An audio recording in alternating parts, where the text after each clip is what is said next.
கோடி படை வீட்டுல இந்த ஸ்தலம் இருக்கா? ஏழாம் படை வீடு எல்லாரும் அழைக்கப்படக்கூடிய ஏழாம் படைன்னு சொன்னாலே எல்லாரும் டக்குன்னு கமெண்ட்ல சொல்லக்கூடிய மருதமலை. இந்த மருதமலை முருகன் சொல்லக்கூடியது முருகன் கோவிலே கிடையாது. அங்க இருக்கக்கூடிய இறைவனுக்கு பட்டீஸ்வரநாதர் என்று பெயர்.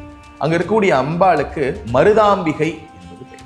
மருத மரத்துடைய வேர் தான் இன்றும் அங்கு வேளா காட்சி கொடுக்கக்கூடிய பாம்பாட்டி சித்தரால் சிலை வர்ணமைப்பு உருவாக்கப்பட்ட ஆலயம் இந்த முருகப்பெருமான்.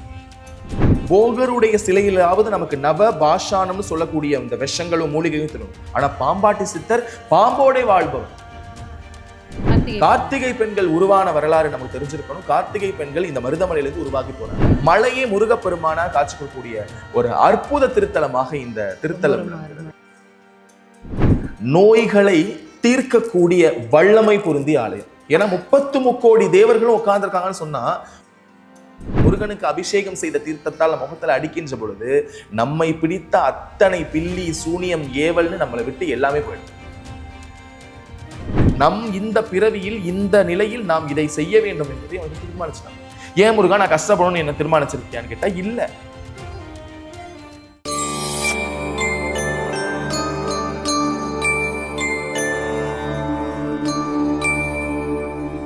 டெம்பிள் எக்ஸ்பிரஸ் நேயர்கள் அனைவருக்கும் வணக்கம். தொடர்ந்து நம்ம கோடி படை வீடு அப்படிங்கிற ஒரு சூப்பரான விஷயத்தை பற்றி பேசிட்டு இருக்கோம். நம்ம கூட தஞ்சை கிருஷ்ணன் சார் இணைஞ்சிருக்காரு. வணக்கம் சார். வணக்கம். Super sir. நம்ம ஆதிப்படை வீடு எல்லாருமே பார்த்தாச்சு, அறுபடை வீடு உலகமெங்கும் தெரியும். ஆனால் இந்த கோடி படை வீடு எனக்கு தெரிஞ்சு கோடின்னு பேர் இருக்கா, நான் கொஞ்சம் பேருக்கு தான் தெரியும் அப்படின்னு நினைக்கிறேன். இப்போ நம்ம பேச போகிற கோடி படை வீடுகளில் 2வது ஸ்தலம் என்ன கோயில் சார்? கோடி படை வீட்டுல எல்லாருக்கும் ரொம்ப தெரிந்த ஒரு ஸ்தலம். ஆனா கோடி படை வீட்டுல இந்த ஸ்தலம் இருக்கா? ஏழாம் படை வீடு எல்லாரும் அழைக்கப்படக்கூடிய ஏழாம் படைன்னு சொன்னாலே எல்லாரும் டக்குன்னு கமெண்ட்ல சொல்லக்கூடிய மருதமலை. இந்த மருதமலை முருகன் சொல்லக்கூடியது முருகன் கோவிலே கிடையாது. அப்ப அடுத்த கேள்வி இங்க சொல்லுங்க, அப்ப முருகன் கோயில் சிவன் கோயில் தான். ஏன்னா சிவன்லயும் இருப்பீங்க, முருகன் இப்ப நேர்கள் ரொம்ப பார்த்து இப்ப நமக்கு மேல அவங்க முருகனுடைய புகழ் பாட ஆரம்பிச்சிருக்காங்க. அப்ப சிவன் கோயில்னு சொல்லுவாங்க. ஆமா, இது சிவன் கோயில் தான். பட்டீஸ்வரநாதர் என்று பெயர். அங்க இருக்கக்கூடிய இறைவனுக்கு பட்டீஸ்வரநாதர் என்று பெயர். அங்க இருக்கக்கூடிய அம்பாளுக்கு மருதாம்பிகை என்பது பெயர். அங்கு சிவனோ அம்பாலோ காட்சி கொடுக்கல, 2 பேரும் அருவுருவ காட்சி தான். ஆலயம் இருக்கிற மாதிரி இருக்கும், ஆனா ஆலயம் இருக்காது. அது என்ன காடுன்னு சொன்னா மருதவன காடு. ஏற்கனவே நம்ம மீனாட்சி வரலாறு சொல்லியிருப்போம். மருத மரங்களால் சூழப்பட்டதால் மருதை நாளடைவில் மதுரை என்று அழைக்கப்பட்டது. ஏன்னா மதுரம்னா இனிமைன்னு அர்த்தம். நல்ல இனிமையான மரங்கள் கடம்ப வனத்துல இருந்ததுனால. அதே போல இந்த மருத மரங்களால் சூழப்பட்ட ஒரு மிகப்பெரிய மலை. அந்த மலையில பின்னால ஆலயம் எப்படி வருதுன்னா, சூரபத்மனுடைய அட்டூழியம் தாங்க முடியல. இதை எதிர்கொள்ள முடியாத இந்த தேவர்களும் முனிவர்களும் எவ்வளவு தான் முறையிட்டாலும் யாரும் அதை கண்டுகொள்ளவில்லை. ஏனால் சூரபத்மன் யாருன்னு சொன்னா ஒரு வகையில பிரம்மாவினுடைய பேரன். பிரம்மாவினுடைய மகனை வசியம் செய்து ஆராக்கி என்று சொல்லக்கூடிய ஒரு அரக்கி கல்யாணம் பண்ணிக்கிறார் தன்னுடைய தேக அழக வச்சு. இப்படி இவர்களுக்கு பிறக்கக்கூடிய பிள்ளைகள் தான் 3 பேர். அதுலதான் நம்ம சூரபத்மன், சிங்கமுகாசுரன், கஜமுகாசுரனுடைய வரலாறுகள்ல அசமுகி 4 பேர் பார்ப்போம். அப்போ ஒரு வகையில யாரு பிரம்மா, ஏன் பிரம்மா மூலியமாக இவர்கள் குழந்தையை பெற்றார்கள்னா, யாரும் நம்மளுடைய சமூகத்தை அழிக்க கூடாது, படைப்பதே பிரம்மா தான், பிரம்மாவுடைய பிள்ளைகளை அழிச்சிட முடியுமான்னு இவர் ரொம்ப திட்டம் போட்டு பண்ணிட்டா இல்லையா. இப்ப இவனை அழிப்பதற்கு யாருமே தமிழகத்துல இல்ல. தமிழகம்னு சொல்றதை விட இந்த உலகத்துல யாருமே இல்லை. இதுல என்ன ஒரு இதுன்னா, பாம்பின் மேல் அரியணை கொண்டிருக்கக்கூடிய பிரம்மாவினுடைய அடுத்த பதவியாக இருக்கக்கூடிய திருமால் பயந்து ஓடிக்கிட்டார். பாம்பையே சுருட்டிக்கிட்டு ஓடிட்டார். ஏன்னா இவர் என்ன வாக்கு கொடுத்திருக்கிறாருன்னு சொன்னா, பிரம்மாவினுடைய வாக்கு திருமாலையே தோற்கடிக்கும் அளவிற்கு இவருடைய வாக்கு இருந்திருக்கு. என்ன வாக்கு அப்படின்னா, இந்த உலகத்துல உனக்கு இனிமேல் எவனும் உன்னை வெல்ல முடியாதவனாக, இனிமேல் உன்னை யாரும் தோற்கடிக்க முடியாதவனாக, இந்த உலகத்தில் சக்தியினுடைய வடிவமாக இருக்கக்கூடிய அனைத்து சாட்சியாக சரஸ்வதி சக்தி உனக்கு தான். படைக்கின்ற தொழில் எல்லா கல்வி அதிபதி உனக்கு தான். செல்வம் எல்லாம் உனக்கு தான். அழிவினுடைய உச்சமா ஆதிசக்தி சக்தியா எல்லாம் உனக்கு தான். அப்ப நீங்க பாத்தீங்கன்னா சிவனாலையும் ஒன்று செய்ய முடியாது, படைக்கிறதுடைய பிரம்மாவாலும் ஒன்று செய்ய முடியாது, காக்கக்கூடிய விஷ்ணுவாலும் ஒன்றும் செய்ய முடியாது. அப்ப சூரபத்மன் சொன்னா சாதாரணப்பட்டவன் கிடையாது. அவனுடைய அந்த ஆளுமை, அவனுடைய நேர்த்தி எல்லாம் அப்பேற்பட்டது. அந்த தமிழகத்தை அவன் அரக்கப்படைகளை வைத்து ஆள வேண்டும், இந்த உலகத்தை அரக்கங்களால் வைத்து ஆள வேண்டும் நினைச்சு எல்லாத்தையும் ஜெயிச்சு விட்டான். இப்ப என்ன ஆயிடுச்சு, சிவபெருமான் தனித்து நின்றால் ஜெயிக்க முடியாதுன்னு சொல்லி தன்னுடைய உயிரை 6 பாகங்களாக பிரிக்கிறார். அதான் நெற்றிக்கண் வெடிவிலிருந்து ஜோதி வடிவமாக வெடித்த 6 ரூபங்கள் பிரிகின்றது. அந்த 6 ரூபங்களும் ஒவ்வொரு இடத்தில் விளக்கப்படுகிறது.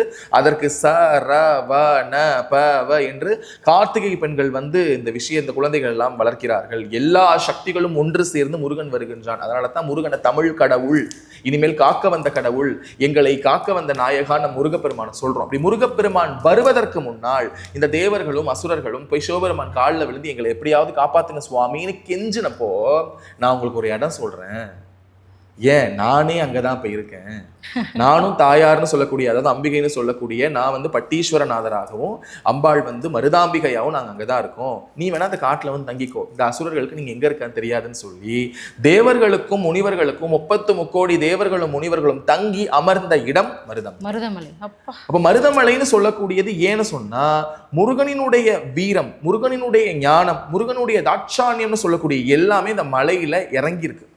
எப்படி இஞ்சி டீல இஞ்சினுடைய சாறு இறங்கி அந்த டீயை வளப்படுத்துமோ, முருகனை பற்றி இந்த 33 கோடி தேவர்களும் முனிவர்களும் அவர்களுடைய ஒட்டுமொத்த தவ வலிமையை கொண்டு அந்த மலையிலேயே முருகனை பற்றி மந்திரங்களை சொல்லிக் கொண்டே இருக்கிறார்கள்.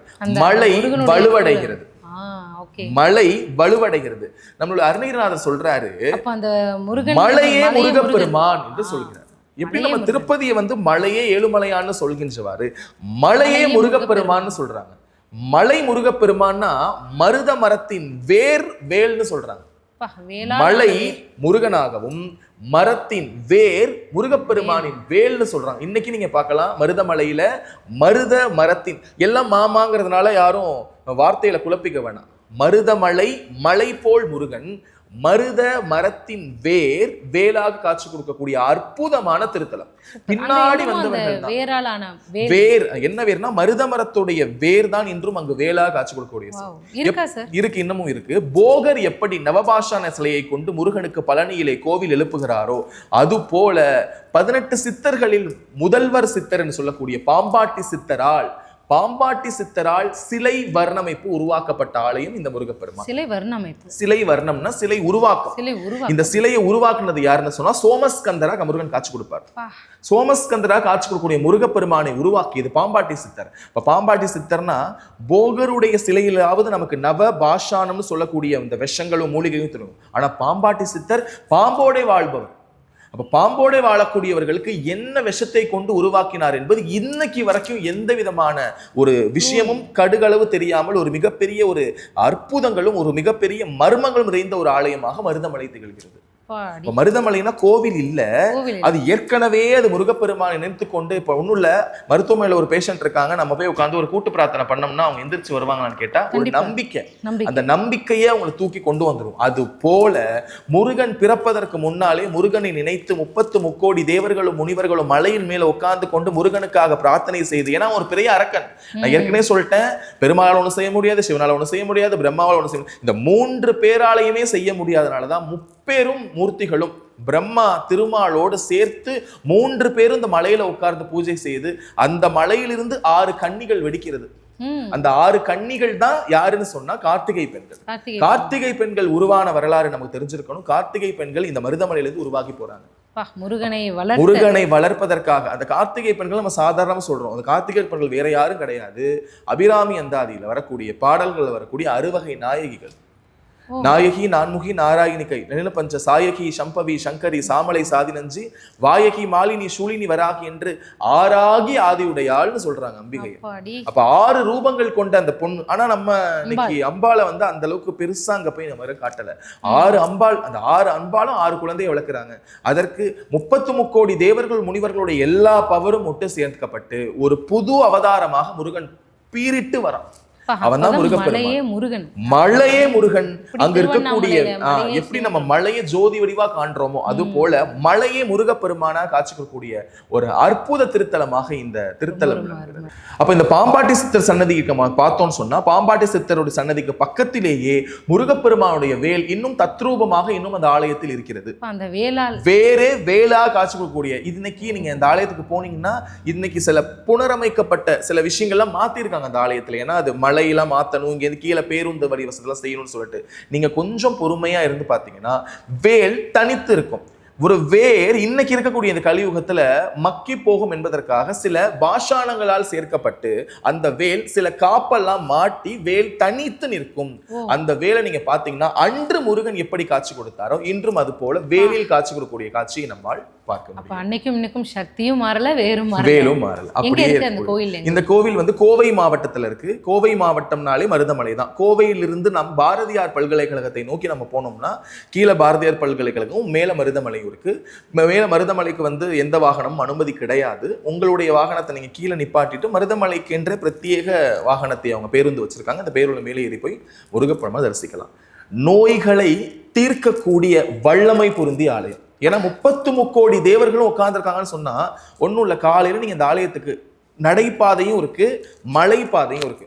என்னால மலையெல்லாம் ஏற முடியாதுப்பா, நடந்து நான் போக முடியாது அப்படின்னு சொல்லுவாங்க. மலைப்பாதை இல்ல, நான் எப்படியாவது முருகப்பெருமான நடந்தே பார்க்கிறேன்னா குன்று இருக்கும் இடமெல்லாம் குமரன் இருப்பாங்கிற மாதிரி மலையில் ஏறி செல்பவர்களுக்கு முதலில் அங்க இருக்கக்கூடிய பிரசாதம் வினோதமான பிரசாதம். முருகப்பெருமானுக்கு அபிஷேகம் செய்த தண்ணீரை நம்ம முகத்துல வாரி தடிப்பாங்க. அந்த தண்ணி வந்து நம்ம முகத்துல படுகின்ற பொழுது நம்மளுடைய முகம், அதாவது நல்ல வெயில்ல போனவங்க கொஞ்சம் முகங்கள்னா எப்படி இருக்கும், ஆனா அது இல்ல, முருகனுக்கு அபிஷேகம் செய்த தீர்த்தத்தால் முகத்துல அடிக்கின்ற பொழுது நம்மை பிடித்த அத்தனை பில்லி சூனியம் ஏவல்னு நம்மளை விட்டு எல்லாமே போயிடும். நடைபாதையில் நடந்து போறவர்களுக்கு மட்டும்தான் இந்த ஒரு சிறப்பு தீர்த்தத்தை வாங்க முடியும். அப்ப நடந்து போய் நீங்க ஏறினீங்கன்னா அது கொஞ்சம் பெரிய மலை, யானை பாதைன்னு சொல்லக்கூடிய அளவிற்கு கொஞ்சம் படி இருக்கு, கொஞ்சம் பாதை இருக்கு, கொஞ்சம் படி இருக்கு, கொஞ்சம் பாதை இருக்கும். இப்படியே நீங்க போனீங்கன்னா மலையில நீங்க போயிடலாம். இன்னும் நேர்களுக்கு சொல்ல வேண்டியது, இப்ப சமீபத்துல ஒரு 3 மாதத்துக்கு முன்னாடி இந்த மலைப்பாதையில் ஒரு சிறுத்தையை கூட பார்த்திருக்காங்க. ஆனா தயவு செஞ்சு ரொம்ப இருட்டு பகுதியில் நடக்க வேணாம். காலையில உதயத்துல ஒரு 7ல இருந்து 8 மணிக்குள்ள நடக்க ஆரம்பிச்சீங்கன்னா கும்பலா நடக்க ஆரம்பிங்க. எவ்வளவு நேரம் சார் ஆகும் அது மலைப்பாதையில பயணிக்கணும்? வேகமாக நடப்பவர்களுக்கு 1 மணி நேரமும், கொஞ்சம் பொறுமையா நடப்பவங்களுக்கு 1.5 ல இருந்து 2 மணி நேரமும் இருக்கும். மேக்ஸிமம் ஒரு 2 to 3 hours. மலை பகுதிங்கிறதுனால அந்த ஆக்சிஜன், இந்த உயிரோட்டம்லாம் பிரச்சனைகள் இருக்கிறதுனால கொஞ்சம் பொறுமையாவே நீங்க நடந்துக்கோங்க. அப்படி நடந்து போனீங்கன்னா முருகப்பெருமானோட தண்ணியை தெளிக்கக்கூடிய அந்த வைபவத்தை பார்க்கலாம். அந்த தண்ணீரை நம்ம உடம்புல வாங்குகின்ற பொழுது நமக்குள்ள இருக்கக்கூடிய எல்லா வியாதிகளும் நம்ம விட்டு போய்விடுவதாக ஒரு மிகப்பெரிய ஐதீகமாக பார்க்கலாம். இங்க இருக்கக்கூடிய தீர்த்தத்தினுடைய விசேஷம் மருத தீர்த்தம். இந்த மருத தீர்த்தத்துடைய பெருமை என்னன்னா, நம்ம மருத தீர்த்தம் அப்படின்னு சொன்னாலோ இல்ல மருத தீர்த்தம்னு யாராவது சொல்றத கேட்டாலோ, இந்த மருத தீர்த்தத்தை குடித்தாலோ, இந்த மருத தீர்த்தத்தை குளித்தாலோ நமக்கு இன்னொரு பிறவி இல்லை என்பதுதான் மோட்சமாக கருதப்படுகிறது. கண்டிப்பா இந்த பதிவு பார்க்குற எல்லாருக்குமே இல்லையா? கண்டிப்பா இல்லை. ஏன்னா நமக்கு இந்த ஒரு பிறவியே போதும். அவனுடைய திருவடியில போய் நம்ம சேர்றதுதான் நமக்கு வேணும். ஏன்னா புல்லாகி புழுவாகி பூடாய் மரமாய் பாம்பாயின்னு கணங்களாய் பேய்களாய் நம்ம சொல்லக்கூடிய இந்த வல்லரசு தாவரங்கள்ல சொல்லக்கூடிய எல்லாத்துலயும் நம்ம இந்த மனித பிறவியே போதும்.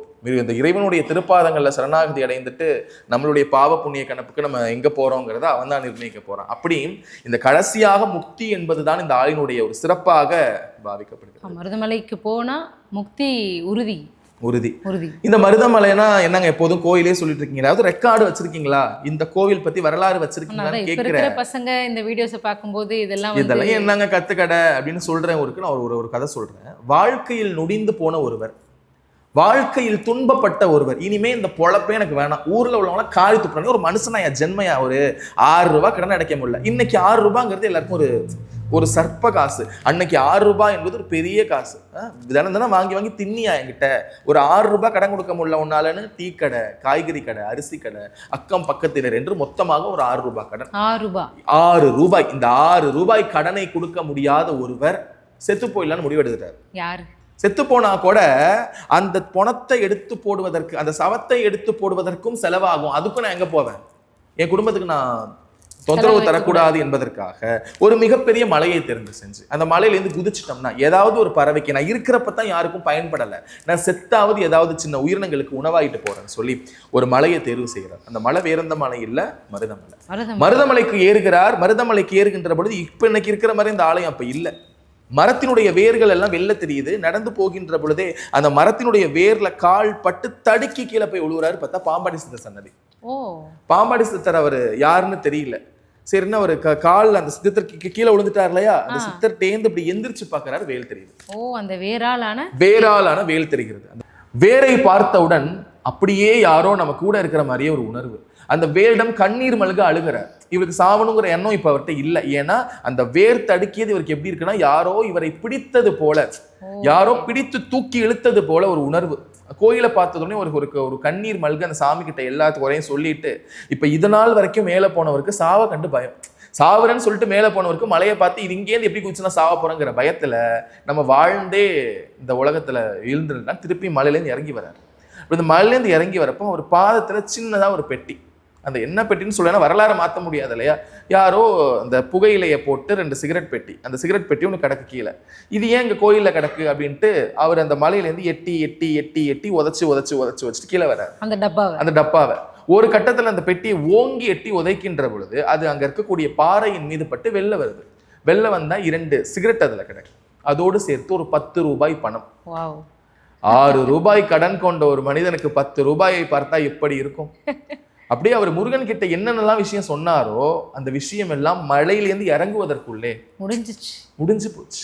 பணத்தை எடுக்கிறார், ஊருக்கு போகிறார், 6 ரூபாய் கடன் அடைக்கிறாரு, 4 ரூபாய் காசு எடுத்து சென்னைக்கு போறார். இப்படி சென்னைக்கு போகின்ற நபர் 6 வருடத்தில் எல்லாமே 6 முடியும். 6 ரூபாய் எடுக்கிறாரு, கடன் அடைக்கிறாரு, எல்லாம் வரலாறு. 4 ரூபாய் எடுத்துட்டு சென்னைக்கு போறாரு. 6 வருடத்தில் 6 படங்கள் எடுக்கிறார். 6 படங்களை எடுக்கக்கூடியவர் எத்தனை ரூபாய் செலவு பண்ணி? 6 கோடி செலவு பண்ணி 6 வருடத்தில் 6 படங்கள் எடுக்கிறார். அந்த 6 படங்களும் தமிழகத்தினுடைய பிரம்மாண்ட முருக படங்களாக இருக்கிறது. இப்பேற்பட்ட வரலாறுக்கும் சொந்தக்காரர் நேர்கள் சொல்லியிருப்பாங்க. சின்னப்ப தேவர்னு சொன்னா எந்த அளவிற்கு முருகப்பெருமான ஒரு வாழ்க்கையில விளையாட இருக்காங்க. முருகப்பெருமான் கிட்ட போயிட்டு கேட்டதை கொடுப்பாராப்பா, எனக்கு 2 வீடு கட்டணும், நான் ஃபிளைட்ல போகணும், பெரிய சொத்து வச்சுக்கணும், உனக்கு என்ன வேண்டும் என்பதை ஏற்கனவே முருகப்பெருமான் தீர்மானித்து. தமிழ் கடவுள் அவன், உன்னை படைத்தவன், உன்னுடைய முப்பாட்டன் அவன், நம்மளுடைய பாட்டன், நம்மை படைத்த அவனுக்கு நமக்கு என்ன கொடுக்கணும்னு தெரியாதா? நம்மளுடைய தேவை அவனுக்கு தெரியாதா? இந்த பிறவியில் இந்த நிலையில் நாம் இதை செய்ய வேண்டும் என்பதை அவனுக்கு தீர்மானிச்சிட்டான். ஏன் முருகா நான் கஷ்டப்படணும்னு என்ன தீர்மானிச்சிருக்கியான்னு கேட்டா இல்ல, கஷ்டப்படுகின்ற சூழலை அவன் உருவாக்கவில்லை. உனக்கு வாழ்க்கை பயணத்தில் படகாக அவன் இருக்கின்றான். நீ நிலையை தீர்மானிக்க போகிறாய். எல்லாமே சாமி தான் பண்ணுச்சுன்னு கிடையாது. நாம் இருக்கின்ற வாழ்க்கையில் நமக்கு படகாக மட்டுமே முருகப்பெருமான் இருப்பான். படகனுடைய துடுப்பு நீண்டால் இருக்க வேண்டும் என்பது அருணகிரிநாதருக்கு அற்புதமாக திருப்பு கொள்ள சொல்லியிருக்கார். இப்பேற்பட்ட ஒரு மாற்றத்தை செஞ்சிருக்காரு இல்லையா? இது மட்டும்தான் அற்புதமான்னு கேட்டா இல்ல. சின்னப்பதேவர் பண்ண எல்லா விஷயங்களும் 6ல தான் முடிஞ்சிருக்கு. 6 வருஷத்துல 6 கோடியில 6 முருகன் படங்களை எடுத்திருக்காருன்னு சொன்னா அற்புதமான விஷயம். தன்னுடைய வருமானம், ஒரு படம் எடுக்கிறாருன்னா அந்த படத்துல உள்ள வருமானத்தை 4ஆ பிரிப்பாராம். ஒண்ணு, தான் சென்னையிலுக்கு போனப்போ யாரெல்லாம் அவருக்கு உதவி செஞ்சிருக்காங்கன்னா அது ஒரு 6 பேர். அந்த 6 பேருக்கும் ஒரு உதவி செய்கிறார். மீதமுள்ள தொகையை 6 படைகளுடைய திருப்பணிகளுக்கு பணத்தை ஒதுக்கிறார்.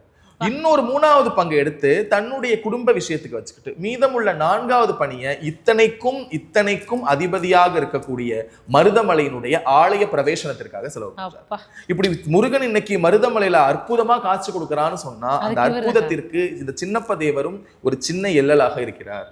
இப்படி நான் ஆன்மீகத்துல இன்னும் ஒரு அதிசயம் என்னன்னு கேட்டா, பாட்டுக்கு தாசன் சொல்லக்கூடிய கண்ணதாசன் எடுத்துக்கிட்டோம்னா அவருடைய மகள் திருமணத்திற்கு மண்டபம் கிடைக்கல.